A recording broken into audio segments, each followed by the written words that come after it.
पेपरले कितीही सांगावं, जेव्हापासून तिला मालक बनवलं आहे तेव्हापासून माझ्या ऑफिसमध्ये हे सब धिंगाणा लावून ठेवला आहे तिनं.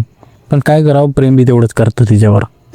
हे बा, हे स्ट्रॉबेरी आतापर्यंत नाही खाल्ली तिनं. एवढे अंगुनीनं आणले तर खायचे तर सही. काही नाही, कोणावर बी जास्त प्रेम केलं का ते असंच करते. कदर नाही आहे तिला मिळवली. द फ्युचर की इज हिअर. भविष्याची चाबी. काय होय हे ॲटम. जर्विस, हे स्कॅन कर बरं आणि मला याचा ग्राफ दाखव. तुम्ही काय करण्याचा प्रयत्न करत आहात सर? मी याच्यात मी लोअर पाहत आहे. काय यार जर्विस, तू अजून नाही शिकला. जेव्हा मी काही तुला समजायला पाहिजे का, जेव्हा मी काही काम हाती घेतलं तर ते IMP असते, त्याच्यात मदत करायची, तर तू मला बिनकामाचे प्रश्न विचारत राहतो. सॉरी सर, पण जोपर्यंत तुम्ही मला सांगत नाही तोपर्यंत मी बेटर रिझल्ट तुम्हाला नाही देऊ शकणार.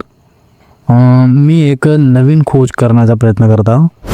तसं आहे, माझ्या बाप्पाचा डिझायनर म्हणा, पण बघू याच्यात आजचा आपण टेक जर वापर केला तर काही नवीन घडू शकतो का?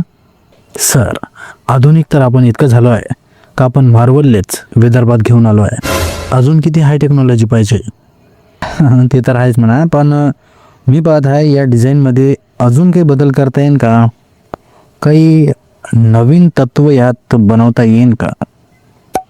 सर, हे डिझाईन हार्वर्ड स्टार्कने 1974 मध्ये बनवलं होतं. हे एक रॉ डिझाईन होतं तेव्हा, पण आता ते बनवून तयार आहे. मला नाही वाटत यात काही चेंजेस करून काही फायदा आहे. बघू, हे तर एक भयानक दिसून राहिलं यार. पण माना लागेल ना बापाले बी, जिनियस होता मा बाप. सर, मिस पेपर पॉटचा कॉल येत आहे. नको उचलू, मी सध्या नाराज आहे तिच्यावर. कारण तिनं कसं माझी स्ट्रॉबेरीने खाल्ली. एवढ्या अंगुनीनं यार, मी तिथं भावाचं करून त्या चौकातून घेतले होते आणि तिला तर काही कदरच नाही. नाही सर, मिस पेपर पॉट्स तुमच्याशी लय प्रेम करते, पण आता तुम्ही त्यांना कंपनीचा बॉस बनवलं तर ते आता थोड्या बिझी राहायला लागले आहे. ओ अच्छा बेटा, तिच्याकडून भाग घेत आहे ना. चल, हे प्रोजेक्ट बंद कर, मी जातो आता आंघोळ करायला. सर, मिस पेपर पॉटचा कॉल आला तर काय म्हणू? तिला मन साहेब आंघोळीला गेले आहे म्हणा, आणि आता उन्हाळा चालू आहे तर घामानं अंग खराब झालं असेल तर जॉईन करू शकतं म्हणा. टाकीत पाणी भरपूर आहे, एन्जॉय करा सर.